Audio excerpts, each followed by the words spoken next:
स्वागत है आपका अपना YouTube चैनल मोटिवेपी स्टडी पर। एसएससी जीडी का एग्ज़ाम 2025 का एनालिसिस हम लोग देख रहे हैं। तो आज हम 5 फरवरी का ऑल शिफ्ट में जितने भी प्रश्न पूछे गए सभी जीके जीएस और करंट अफेयर का प्रश्नों को, और कुछ हिंदी भी प्रश्न है जो कि हिंदी से पूछा गया, वो सभी प्रश्न को यहाँ इस वीडियो में देखेंगे। साथ में मोस्ट वीवीआई एक्स्ट्रा फैक्ट्स आपको बताएंगे जो कि आने वाले एग्ज़ाम के लिए काफ़ी लाभदायक रहेगा। जिनका भी एग्ज़ाम अभी बाकी है वो एक्स्ट्रा फैक्ट्स जो बताएंगे, सभी एक्स्ट्रा फैक्ट्स को आपको याद कर लेना है क्योंकि एनालिसिस से क्वेश्चन पूछा गया है। ठीक है, आप देख सकते हैं जाकर के 4 तारीख को जो हम एनालिसिस करवाएं उससे 5 प्रश्न कम पूछा गया थर्ड शिफ्ट में आज का। ठीक है, तो वो आप 4 तारीख वाले वीडियो खुद जाकर देखिए और वहाँ से देखिए क्वेश्चन पूछा गया है। तो एनालिसिस से क्वेश्चन जो भी एक्स्ट्रा फैक्ट्स बताते हैं वहाँ से क्वेश्चन पूछा जाएगा गारंटी के साथ। तो चलिए शुरू करते हैं। तो थर्ड शिफ्ट का पहले देखते हैं कौन सा प्रश्न पूछा गया था। एक प्रश्न आया था कि गतिज ऊर्जा का अस्थितिज ऊर्जा से अनुपात क्या है। तो इसका करेक्ट आंसर है v²/2gh। इसको कैसे निकालें गतिज ऊर्जा का? तो गतिज ऊर्जा का सूत्र क्या होता है? हाफ mv² होता है, और अस्थितिज ऊर्जा का सूत्र क्या होता है? mgh होता है। तो बटा में mgh करेंगे, mgh। ठीक है, तो m से ये m कट जाएगा तो बचेगा ऊपर क्या? v²/2gh बचेगा। ठीक है, तो दोनों फॉर्मूला याद रखना आपको, है ना। तो गतिज ऊर्जा का सूत्र होता है क्या? Half mv²। यहाँ से प्रश्न कौन कौन सा पूछा जाएगा कि अगर वेग को दोगुना कर दिया जाए तो गतिज ऊर्जा क्या होगा? तो 4 गुना हो जाएगा, क्योंकि v² है तो वेग को दोगुना करेंगे तो स्क्वायर 2 दूनी 4 गुना हो जाएगा। अगर पूछेगा द्रव्यमान को दोगुना करें तो वेग क्या होगा? तो वेग जो गतिज ऊर्जा क्या है वो दोगुना ही होगा। द्रव्यमान को अगर दोगुना करेंगे तो गतिज ऊर्जा दोगुना ही होगा। ठीक है, ये चीज़ें याद रखना है। अच्छा, गतिज ऊर्जा और अस्थितिज ऊर्जा के योग क्या कहलाता है? तो वो कहलाता है यांत्रिक ऊर्जा। ठीक है, क्वेश्चन अगर आ जाता है कि यांत्रिक ऊर्जा बराबर है, ऑप्शन में अगर रहेगा गतिज ऊर्जा प्लस अस्थितिज ऊर्जा, तो वो आंसर आप कर दीजिएगा। ठीक है, यांत्रिक ऊर्जा किसको बोलते हैं? गतिज ऊर्जा और अस्थितिज ऊर्जा के योग को। अच्छा, गतिज ऊर्जा किससे कहेंगे? तो जैसे कि कोई जो गति में है उसमें क्या गतिज ऊर्जा रहेगा। उदाहरण से डायरेक्ट क्वेश्चन आएगा, जैसे कि चलता हुआ हथौड़ा, उसमें कौन सी ऊर्जा होगी? तो गतिज ऊर्जा होगा। चलती हुई गोली, उसमें कौन सा होगा? गतिज ऊर्जा होगा। अब जैसे कि खींचा हुआ धनुष, तो जो खींचा हुआ रुका हुआ रहेगा उसमें अस्थितिज ऊर्जा होगा। तो ये चीज़ें ध्यान रखना है, जो रुका हुआ रहेगा, खींचा हुआ रबड़ बोले, खींचा हुआ धनुष बोले, तो इसमें अस्थितिज ऊर्जा होगा। और चलता हुआ गाड़ी, चलता हुआ घोड़ा या चलता हुआ गोली, ये सब में गतिज ऊर्जा होगी। ये चीज़ें याद रखना आपको। नेक्स्ट है काम की न्यायसंगत और मानवीय परिस्थितियां और मातृत्व राहत की प्रावधान किस अनुच्छेद में है? तो अनुच्छेद 42 में। अब ये वाला देखिए अनुच्छेद आपको एनालिसिस में आपको बताए थे अनुच्छेद के बारे में, ये वाला अनुच्छेद बताया हुआ है। देखिए वही एनालिसिस से ये क्वेश्चन पूछा गया है। ठीक है, तो आपको यहाँ पर क्या है, फिर आपको अनुच्छेद बताते हैं अति महत्वपूर्ण जो कि आपको याद रखना है। ठीक है, जैसे अनुच्छेद 42 में आ गया प्रसूति हित लाभ है, यानी कि मातृत्व राहत के लिए इसमें दिया हुआ है। ठीक है, अनुच्छेद 44 के बारे में याद रखना आपको, काफ़ी महत्वपूर्ण है। इसमें क्या अनुच्छेद 44 में? तो इसमें है आपको समान नागरिक संहिता। समान नागरिक संहिता पूछे किस अनुच्छेद में है? तो याद रखना अनुच्छेद 44 में, याद भी रहेगा। समान नागरिक संहिता तो समान अंक वाला 4-4। ठीक है, और जो सबसे बड़ा राष्ट्रीय राजमार्ग जो है अपना भारत का, वो कौन सा? NH-44 ही है। ठीक है, तो वहाँ से भी रिलेट कर लेंगे। तो समान नागरिक संहिता समान अंक वाला अनुच्छेद 44 में है। ठीक है, अनुच्छेद 45 की बात करते हैं। तो इसमें क्या है? अनुच्छेद 45 में सभी बालकों को 14 वर्ष की आयु पूरी करने तक निःशुल्क और अनिवार्य शिक्षा देना है। अनुच्छेद 46 में क्या है? अनुसूचित जाति और जनजाति और समाज के कमजोर वर्गों के शैक्षणिक एवं आर्थिक हितों को प्रोत्साहन और सामाजिक अन्याय एवं शोषण से सुरक्षा प्रदान करना है, इसको अनुच्छेद 46 में है। अनुच्छेद 47 की बात करें तो इसमें क्या है? तो हानिकारक पेय पदार्थों पर रोक लगाना है। जैसे कि अगर पूछ ले जाए कि शराबबंदी किस अनुच्छेद के तहत है, तो वो है अनुच्छेद 47 के तहत शराबबंदी लागू है। ठीक है, तो शराब 47 ऐसे रिलेट करके याद रखना है। ठीक है, अगर बात करता है आपसे कि कृषि एवं पशुपालन का संगठन किस अनुच्छेद में है? तो अनुच्छेद 48 में है। क्वेश्चन अगर पूछा जाता है कि राष्ट्रीय महत्व के स्मारक और स्थानों का संरक्षण किस अनुच्छेद में है? तो अनुच्छेद 49 में है। कार्यपालिका और न्यायपालिका का पृथक्करण किस अनुच्छेद में है? तो अनुच्छेद 50 में है। अंतर्राष्ट्रीय शांति एवं सुरक्षा को बढ़ावा देना अनुच्छेद 51 में है। ठीक है, अब अनुच्छेद 51 से यहाँ पर एक कन्फ्यूजन वाला है, क्या अनुच्छेद 51 का ए भी है, तो ए में क्या है, तो मौलिक कर्तव्य है। ठीक, तो ये सारी चीज़ें ध्यान रखना है। और जो अभी बताएं आपको अनुच्छेद 36 से 51 तक, वो है आपको DPSP है ना, राज्य के नीति निर्देशक सिद्धांत है। तो राज्य का नीति निर्देशक सिद्धांत जो है ये किस भाग में है, तो DPSP इसको बोलते हैं, DPSP ये भाग 4 में है और अनुच्छेद 36 से 51 में है। ठीक, और मूल कर्तव्य किस भाग में है, तो मूल कर्तव्य है भाग 4 का ए में है और अनुच्छेद 51 का ए में, या ए बोलिए या तो को बोलिए। ठीक है, और जो DPSP है ये आयरलैंड से लिया गया और मूल कर्तव्य कहाँ से लिया गया, रूस के संविधान से लिया गया है। तो ये सारे एक्स्ट्रा फैक्ट्स आपको याद रखना है। नेक्स्ट है गरीब कल्याण योजना कितने दिनों के लिए लाई गई थी, तो ये 3 महीने के लिए लाई गई थी। ठीक है, लगभग 125 दिन के लिए चला था। गरीब कल्याण योजना 2020 में कोविड-19 महामारी के दौरान प्रधानमंत्री नरेंद्र मोदी द्वारा ये शुरू किया गया था। अब प्रधानमंत्री गरीब कल्याण अन्न योजना ये को 20 मार्च 2020 में शुरू किया गया। इस योजना के तहत राष्ट्रीय खाद्य सुरक्षा अधिनियम के लाभार्थियों को अतिरिक्त मुफ्त अनाज दिया गया था। नेक्स्ट क्वेश्चन आया था क्या, रानी बचैया किस नृत्य से संबंधित है, तो रानी बचैया ये राजस्थानी लोक नृत्य से संबंधित है। रानी बचैया ये राजस्थानी लोक नृत्य से संबंधित है। और मोस्ट एक्सपेक्टेड जो एक्स्ट्रा फैक्ट्स है आपको याद रखना है। अगर क्वेश्चन ये पूछ लिया जाता है कि रानी कर्णक को उनके देश में योगदान के लिए संगीत नाटक अकादमी 1996 से सम्मानित किया गया है, तो ये किस में योगदान के लिए, तो रानी कर्णक को कथक में योगदान के लिए उन्हें संगीत नाटक अकादमी पुरस्कार 1996 में दिया गया था। ठीक, फिर एक्स्ट्रा फैक्ट्स में एक प्रश्न ये याद रखना है आपको कि राजा रेड्डी और राधा रेड्डी किस नृत्य से संबंधित है, तो ये कुचिपुड़ी से संबंधित है। कुचिपुड़ी कहाँ का है, तो आंध्र प्रदेश का है। तो ये सारे एक्स्ट्रा फैक्ट्स आपको याद रखना है। नेक्स्ट क्वेश्चन आया था कि लाल चंद शर्मा किस शैली से संबंधित है, तो ये हास्य व्यंग शैली से संबंधित है। लाल चंद शर्मा ये हास्य व्यंग शैली से संबंधित है। नेक्स्ट क्वेश्चन क्या है कि भारतीय संविधान का अनुच्छेद 69 क्या है, तो ये उपराष्ट्रपति द्वारा शपथ है ना, उपराष्ट्रपति द्वारा शपथ है। अच्छा, उपराष्ट्रपति का पद अगर पूछा जाए तो किस अनुच्छेद में, तो अनुच्छेद 63 में उपराष्ट्रपति का पद है। राज्यसभा का पदेन सभापति कौन होता है, तो उपराष्ट्रपति होता है। तो अभी वर्तमान में भारत का उपराष्ट्रपति कौन है, तो जगदीप धनखड़ है। पहले उपराष्ट्रपति कौन थे, सर्वपल्ली राधाकृष्णन जी थे, है ना, भारत के पहले उपराष्ट्रपति। तो उपराष्ट्रपति क्या होता है, राज्यसभा का पदेन सभापति होता है। अगर क्वेश्चन आता है कि राष्ट्रपति अपना त्यागपत्र किसे देता है, तो उपराष्ट्रपति को देता है, और उपराष्ट्रपति अपना त्यागपत्र राष्ट्रपति को देता है।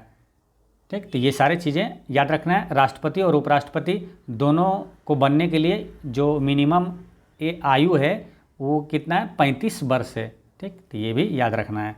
चलिए नेक्स्ट क्वेश्चन है कि पेशवा बाजीराव द्वितीय ने अंग्रेजों के साथ बेसिन की संधि पर हस्ताक्षर कब किया था, तो ये 31 दिसंबर 1802 में किया था। पेशवा बाजीराव द्वितीय ने अंग्रेजों के साथ बेसिन की संधि कब किया था, 1802 में किया था। बाजीराव द्वितीय से एक प्रश्न और है जो कि कई बार एग्जामों में रिपीट होता है, वो है क्या, मराठा साम्राज्य का अंतिम पेशवा कौन था, तो बाजीराव द्वितीय था, है ना। मराठा साम्राज्य का अंतिम पेशवा बाजीराव द्वितीय था। तो मराठा साम्राज्य का संस्थापक कौन था, तो छत्रपति शिवाजी था। शिवाजी का जन्म कब हुआ था, 1630 में हुआ था, कहीं 1627 भी आपको मिलता है।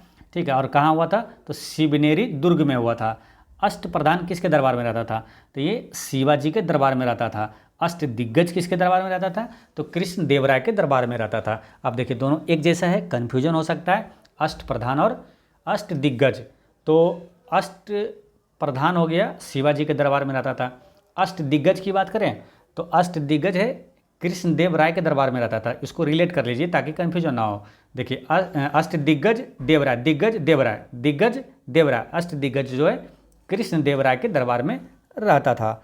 नेक्स्ट है पुंग चोलम, ये किस राज्य का लोक नृत्य है, तो पुंग चोलम किस राज्य का लोक नृत्य है, तो ये है मणिपुर का। शास्त्रीय नृत्य हो गया या तो नृत्य हो गया, लोक नृत्य हो गया, यहाँ से प्रश्न हर शिफ्ट में पूछा जा रहा है, इसलिए आपको शास्त्रीय नृत्य के बारे में आपको डिटेल में पिछले एनालिसिस में बता चुके हैं, ठीक है। और यहाँ पर आपको लोक नृत्य के बारे में बताते हैं जो कि काफ़ी महत्वपूर्ण है, और ये लिस्ट आपको याद रखना है, यहाँ से गारंटी के साथ प्रश्न पूछा जाएगा। ये देखिए पुंगचोलम जो है ये कहाँ से पूछा गया था, तो यही लिस्ट से क्वेश्चन आया था आपका पुंगचोलम। देखिए पुंगचोलम ये आया था आपको, पुंगचोलम है ना मणिपुर का। देखिए ये पुंगचोलम ये किस राज्य का नृत्य है, तो ये मणिपुर का, ठीक है। तो ये से यहाँ से प्रश्न पूछा गया था, आपको ये लिस्ट आपको पूरा याद रखना है। हो सके तो मैं इसका पूरा ये PDF है ना टेलीग्राम पे डाल देंगे, वहाँ से एक बार पढ़ लीजिएगा, ठीक है। जैसे इसको एक बार सरसरी निगाहों से पढ़ लीजिएगा ना, तो वहाँ पर एग्जाम में क्या है ऑप्शन देख के आपको दिमाग में आ जाएगा, हाँ ये इसी राज्य का है, ठीक है। तो कुचिपुड़ी जैसे वीरानाट्यम है, ये कहाँ का है, तो आंध्र प्रदेश का। वीरानाट्यम हो गया, कोल्टम हो गया, ये सब भाम कल्लप्पम हो गया, ये आंध्र प्रदेश का लोक नृत्य है। असम का लोक नृत्य कौन सा है, सबसे ज़्यादा पूछा जाता है बिहू, है ना। बिहू कई बार एग्जामों में रिपीट हुआ है, तो बिहू कहाँ का है, तो असम का लोक नृत्य है। नट पूजा महाराष्ट्र भी, और नागा नृत्य जो है ये असम का ही है। बिहार का जट जाटिन, पनवारिया, विदेशिया, कजारी, ये सब बिहार का लोक नृत्य है। गरबा ये कतई जहर प्रश्न है, गरबा, क्योंकि सबसे लेटेस्ट जो है ना अभी नृत्य जो कि अमूर्त सांस्कृतिक धरोहर में शामिल किया गया है वो है गरबा, ठीक है। तो क्वेश्चन आएगा, आपसे पूछा जाएगा कि गुजरात के किस नृत्य को अमूर्त सांस्कृतिक धरोहर में शामिल किया गया है, तो गरबा को शामिल किया गया, ये गुजरात का है, ठीक है। तो ये डांडिया भी कहाँ है, गुजरात का है। नेक्स्ट आप देख सकते हैं कि हरियाणा का याद रखना है, धमाल, है ना। धमाल जो है या तो डाफ झूमर, ये हरियाणा का है, तो धमाल आपसे पूछा जाएगा, तो याद रखना है धमाल कहाँ का, हरियाणा का है। हिमाचल प्रदेश की बात करें तो झोरा, झाली, छारही, धामन, देखिए धामन है हिमाचल प्रदेश, लेकिन धमाल जो है ये हरियाणा का है, ठीक है। तो ये चीज़ें ध्यान रखना है। और रऊफ जो है, और हिकत, रऊफ याद रखना है जम्मू कश्मीर का है। यक्षगान कहाँ का, कर्नाटक का है। यक्षगान हुट्टारी, सुग्गी, कुनीथा और करगा और लाम्बी, तो इसमें महत्वपूर्ण है यक्षगान, है ना। हुट्टारी ये कहाँ का, कर्नाटक का है। कथकली, मोहिनी अट्टम और कूरा वारकली, है ना। कथकली, कूरा वारकली ये कहाँ है, केरल का है। मोहिनी अट्टम भी केरल का है। और महाराष्ट्र की बात करें तो तमाशा, लावनी और डिंडी, काला, ये सब कहाँ का है, तो ये है महाराष्ट्र का है। गोतीपुआ, छाऊ, घुमुरा, रानप्पा और संबलपुरी नृत्य, संबलपुरी कहाँ का है, उड़ीसा का है, ठीक है। गोतीपुआ और संबलपुरी याद रखना है, उड़ीसा का है। नेक्स्ट है कि लाठी, गंभीरा, ढाली, जतरा, बाउल, छाऊ, संथाली डांस, ये पश्चिम बंगाल का है ना। लाठी, गंभीरा ध्यान रखना है। भांगड़ा, गिद्धा, दम्फ और धामल, ये दंकारा, ये कहाँ का है, पंजाब का है। तो भांगड़ा और गिद्धा, दम्फ ये याद रखना है, पंजाब का है। नेक्स्ट है आपका घूमर, घूमर कहाँ का है, काफ़ी महत्वपूर्ण याद रखना है, राजस्थान का है घूमर, राजस्थान का। और कालबेलिया याद रखना है, ये भी अमूर्त सांस्कृतिक धरोहर है। कालबेलिया कहाँ का है, तो राजस्थान का है। नेक्स्ट है तमिलनाडु का, आपको याद ही है, भरतनाट्यम, भरत तमिल, कुमी, कोल्टम और कबाड़ी अट्टम, ये भरतनाट्यम याद रखना है यहाँ से। यूपी का नौटंकी, रासलीला, कजरी, चापेली उत्तराखंड का। भोटिया नृत्य कहाँ का, उत्तराखंड का है। चमफुली और छोलिया ये उत्तराखंड का है।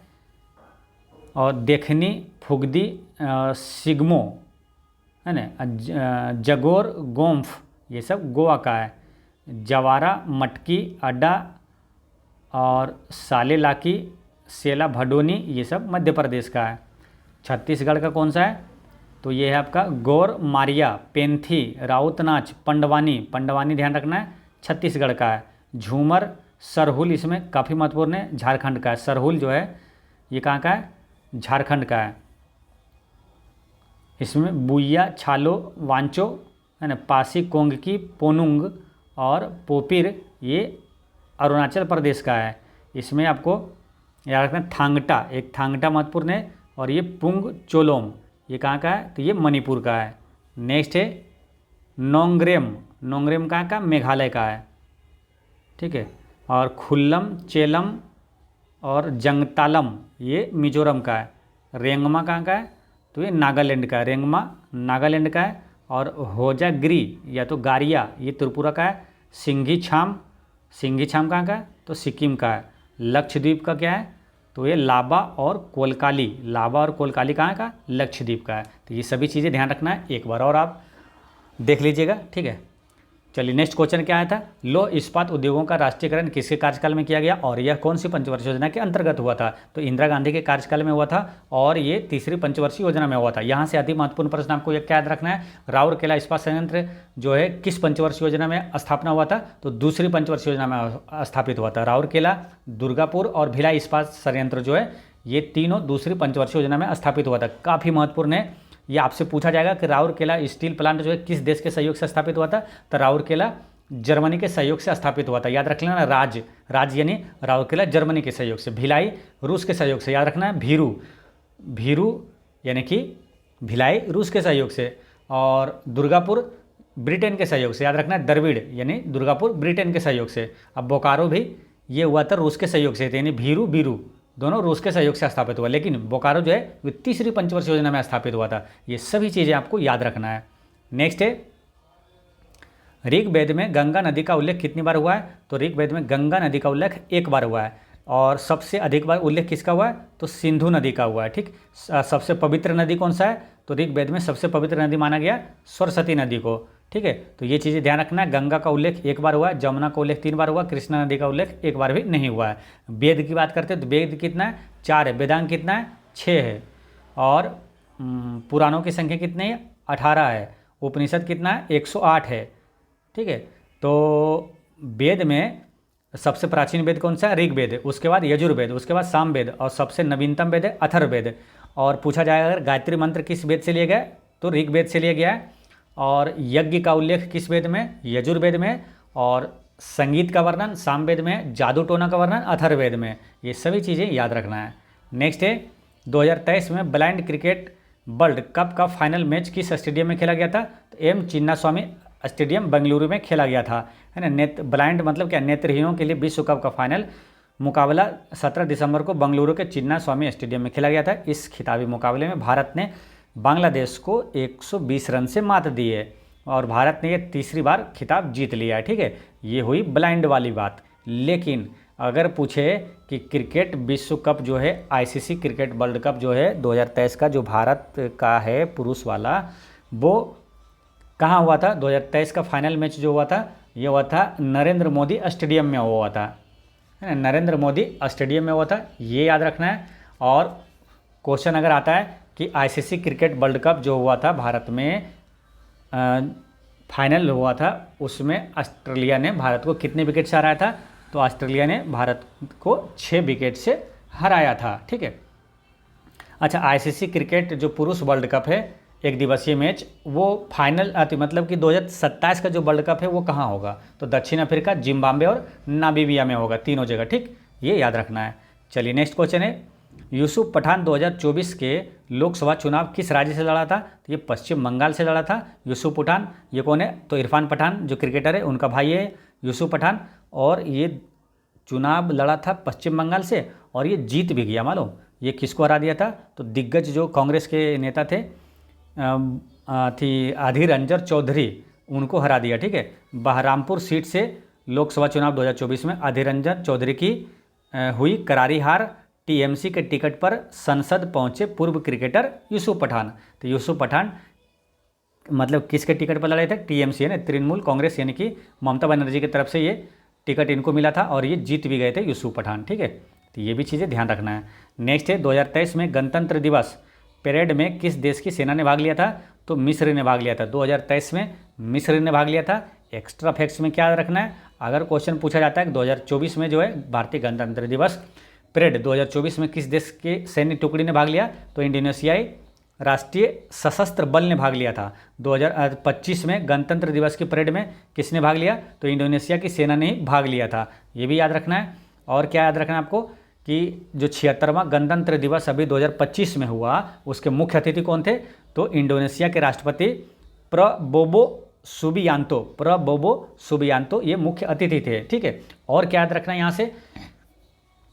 जो कि याद रखना है कि गणतंत्र दिवस 2025 का सर्वश्रेष्ठ झांकी का पुरस्कार किस राज्य को मिला, तो उत्तर प्रदेश को मिला। किस लिए मिला था, तो उसमें महाकुंभ का जो अभी प्रयाग में महाकुंभ चल रहा है मेला, उसका सर्वश्रेष्ठ झांकी दिखा गया था, तो उनको ये पुरस्कार मिला, यूपी के महाकुंभ झांकी को मिला था। ठीक है। अच्छा, गणतंत्र दिवस 2025 के मुख्य अतिथि आपको बता दिए हैं, इंडोनेशिया के राष्ट्रपति प्रबोवो सुबियांतो है। ठीक। नेक्स्ट है, ब्रिटिश ईस्ट इंडिया कंपनी को किस अधिनियम के जरिए पारित किया गया था, तो ये चार्टर अधिनियम 1793 के अधिनियम के तहत ये पारित हुआ था। और एक्स्ट्रा फैक्ट्स में क्या याद रखना है आपको कि ब्रिटिश ईस्ट इंडिया कंपनी को किस कानून द्वारा समाप्त किया गया था, तो भारत सरकार अधिनियम 1858 द्वारा इसे समाप्त किया गया था। एक अति महत्वपूर्ण प्रश्न और याद रखना क्या, कि अगर क्वेश्चन आता है कि 1800, क्वेश्चन ऐसे आएगा कि किस अधिनियम के तहत ईस्ट इंडिया कंपनी ने भारतीय व्यापार पर एकाधिकार खो दिया, तो 1833 के चार्टर अधिनियम के तहत जो ईस्ट इंडिया कंपनी का एकाधिकार समाप्त हो गया था। ठीक। तो ये सभी अति महत्वपूर्ण प्रश्न है। नेक्स्ट है कि रोजर बिन्नी ये किस देश के लिए खेलते हैं, तो रोजर बिन्नी ये भारत के लिए खेलते हैं। रोजर बिन्नी भारत के लिए क्रिकेट खेलते हैं और वो भारतीय क्रिकेट कंट्रोल बोर्ड यानी बीसीसीआई के 36वें और वर्तमान अध्यक्ष है। क्वेश्चन अगर आता है बीसीसीआई के वर्तमान अध्यक्ष कौन है, तो रोजर बिन्नी है। ठीक। करंट अफेयर में ध्यान रखना है। रोजर बिन्नी का जन्म 19 जुलाई 1955 को बंगलोर में हुआ था और वो भारत के पहले एंग्लो इंडियन क्रिकेटर थे। अब यहाँ से दो कतई जहर प्रश्न याद रखना है। कौन कौन सा, अभी आईसीसी का मतलब अंतर्राष्ट्रीय क्रिकेट परिषद का अध्यक्ष कौन है, तो जय शाह है। कौन है वो, अमित शाह के बेटे हैं जय शाह, जो कि अंतर्राष्ट्रीय क्रिकेट परिषद का अध्यक्ष बना दिया गया है। और बीसीसीआई का मुख्य कोच अभी कौन है वर्तमान में, तो गौतम गंभीर है। ठीक। इसके पहले थे राहुल द्रविड़ की जगह बने हैं गौतम गंभीर। नेक्स्ट है, योजना आयोग का पदेन अध्यक्ष कौन होता है। अब देखिए, योजना आयोग के बारे में एनालिसिस से आपको बता चुके हैं, पीछे जाकर देखिए उसमें बताएं, और यहाँ क्वेश्चन पूछा गया है। ठीक है। इसलिए एनालिसिस से आपको बताते हैं कि क्वेश्चन निश्चित रूप से आता है, तो इसलिए एनालिसिस एक भी वीडियो मिस मत कीजिए। आपको एग्जाम में 4 से 5 प्रश्न है ना, आसानी से आप एनालिसिस से देखने को मिल जाएगा। ठीक है। योजना आयोग का पदेन अध्यक्ष कौन होता है, पदेन अध्यक्ष पूछे या तो योजना आयोग का अध्यक्ष पूछे तो प्रधानमंत्री होता है। अभी वर्तमान में कौन है, श्री नरेंद्र मोदी जी है। ठीक है। ये याद रखना। अगर यहाँ से देखिए एक्स्ट्रा फैक्ट्स में फिर आपको बताते हैं, याद रखना है, पूछेगा। ठीक है। तो योजना आयोग का वर्तमान में उपाध्यक्ष कौन है, तो सुमन बेरी है। ठीक। पीछे भी बताए थे आपको और अभी भी बता रहे हैं, सुमन बेरी। और सीईओ पूछेगा कौन है, तो वीआर सुब्रमण्यम, सीओ सुब्रमण्यम, तो याद रखना है सुब्रमण्यम, सीओ सुब्रमण्यम। ठीक है। 3 प्रश्न यहाँ से आता है। तो जो अध्यक्ष प्रधानमंत्री होता है, उपाध्यक्ष सुमन बेरी, सीओ सुब्रमण्यम। ठीक, याद रखना है। अच्छा, योजना आयोग की स्थापना कब हुआ था मालूम? तो ये हुआ था 1 जनवरी 2015 को। और योजना ये नीति आयोग की स्थापना हुआ। ठीक है। नीति आयोग का पहले क्या नाम था?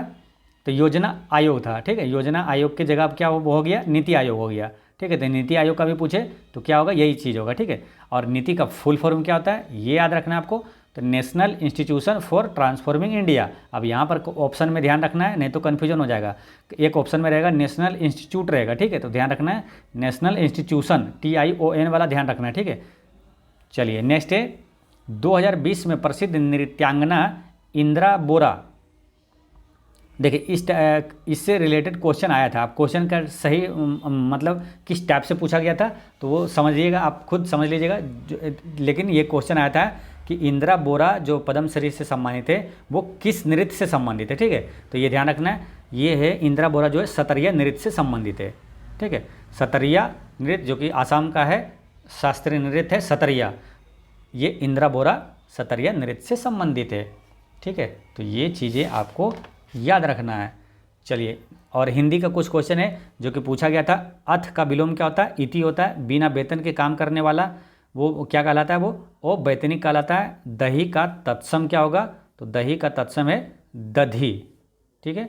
और नदी का पर्यायवाची क्या होता है? तो नदी का पर्यायवाची होता है सरिता, आपगा, तरंगिनी, तटिनी, निर्धारिणी, निम्नगा और कलंकसा, दरिया, वाहिनी और शैवालिनी, ये सब नदी का पर्यायवाची है। पारलौकिक का विलोम क्या है? तो लौकिक है। ठीक है। तो ये थर्ड शिफ्ट का पूरा प्रश्न होता है समाप्त। फर्स्ट शिफ्ट का देख लेते हैं जो कि आपको बता भी चुके हैं। फर्स्ट शिफ्ट में कौन कौन सा प्रश्न पूछा गया था? भीमराव अम्बेडकर का महाड़ सत्याग्रह कब किया गया था? 1927 में किया गया था। ये सब के डिटेल में आपको बता चुके हैं। फर्स्ट शिफ्ट में भीमराव अंबेडकर से जितने भी अति महत्वपूर्ण प्रश्न हैं वो सब बता चुके हैं, ठीक है। जो लोग भी नहीं देखें जरूर देख लीजिएगा, वहाँ से प्रश्न आएगा। बाद में क्या है, नहीं देखिएगा तो बाद में पछताइएगा। जो लोग देखेंगे वो मज़े में रहेंगे और आसानी से वहाँ आंसर करके आएंगे। तो भीमराव अम्बेडकर के बारे में पूरा डिटेल में बता चुके हैं, ठीक है। स्मृति बंधाना किस खेल से संबंधित है? तो क्रिकेट से संबंधित है। आईसीसी के बारे में पूरा डिटेल आपको बता चुके हैं। देखिए यहाँ पर है ना, चौथी पंचवर्षीय योजना ये कब लागू हुआ था? 1969 में लागू हुआ था। 1969 से 74 तक चला था, ठीक है। ये आपको बता चुके हैं पंचवर्षीय योजना के बारे में पूरे डिटेल में। भारतीय संविधान का 44वां संविधान संशोधन कब हुआ? 1978 में हुआ था। 42वां पूछे तो 1976 में हुआ था। ये सब बताएं। हरित क्रांति में शामिल नहीं था, तो कौन शामिल नहीं था? तो इसमें से ये वाला गाँवों की सड़कों का उन्नयन ये शामिल नहीं था, ठीक है। चलिए नेक्स्ट है, क्या था? जाकिर हुसैन द्वारा लिखी गई पुस्तक के बारे में पूछा था। तो ब्लो हॉट और ब्लो कोल्ड ये जाकिर हुसैन की पुस्तक है। नेक्स्ट क्वेश्चन आया था क्या? भारत में कौन सा शास्त्रीय नृत्य है जो महिला एकल द्वारा खेला जाता है? ये केवल महिलाओं द्वारा ये किया जाता है। ये मोहिनी अट्टम है, ठीक है। पुरुष द्वारा पूछे तो डमहल है। ये सब एक्स्ट्रा फैक्ट्स में आपको याद रखना है। और कौन सा नृत्य है जिसमें मुखौटा लगाकर किया जाता है? तो ये मुखौटा नृत्य है कथकली। नेक्स्ट है शास्त्रीय नृत्य के बारे में। देखिए आपको सब चीज़ें बता चुके हैं ना। रोहिंग्या मुसलमान भारत के किस देश से आते हैं? तो ये म्यांमार से आते हैं। और भारत के वर्तमान प्रधान जो शिक्षा मंत्री पूछा तो धर्मेंद्र प्रधान है। कौन सा राज्य नंदी पुरस्कार देता है? तो आंध्र प्रदेश देता है। तानसेन सम्मान पूछे या तो कालिदास सम्मान पूछे तो मध्य प्रदेश आंसर करना है, ठीक है। शुंग वंश की अंतिम शासक की मृत्यु कब हुई थी? तो 73 ईसा पूर्व में हुआ था। और शुंग वंश का जो अंतिम शासक था वो कौन था? देवभूति था। और कण्व वंश की स्थापना फिर किया था वासुदेव कण्व ने ही इसकी हत्या किया था। नेक्स्ट है संविधान सभा की पहली बैठक कब हुई? तो 9 दिसंबर 1946 को हुआ था। संविधान सभा के बारे में, संविधान के बारे में पूरा डिटेल में बता चुके हैं, ठीक है। तो ये देख लीजिएगा जो लोग नहीं देखे हैं। असुर का विलोम पूछा था तो देवता, अकेला का तत्सम, एकल, ठीक है। सेकेंड शिफ्ट में क्वेश्चन क्या आया था? 2011 की जनगणना के अनुसार भारत की साक्षरता दर क्या है? तो 74.04% है। बाकी डिटेल में ये सब आपको एक्स्ट्रा फैक्ट्स में ये सब बता दिए हैं। मानव अधिकारों की सुरक्षा में राज्यपाल का कार्य क्या है? तो राज्यपाल का कार्य क्या है? मानव अधिकारों की रक्षा और प्रवर्तन में अपनी भूमिका निभाएं और संविधान की रक्षा करते हुए नागरिकों के अधिकारों को सुनिश्चित करना है। राज्यपाल के बारे में जो कई इंपॉर्टेंट क्वेश्चन ये सब एक्स्ट्रा फैक्ट्स में बता दिए हैं। हरित क्रांति किस प्रकार की कृषि पर बल देता है? तो खाद्यान्न फसलों पर बल देता है, जैसे खासतौर पर गेहूं और चावल में। गेहूं में सबसे अधिक वृद्धि हुआ था हरित क्रांति के दौरान।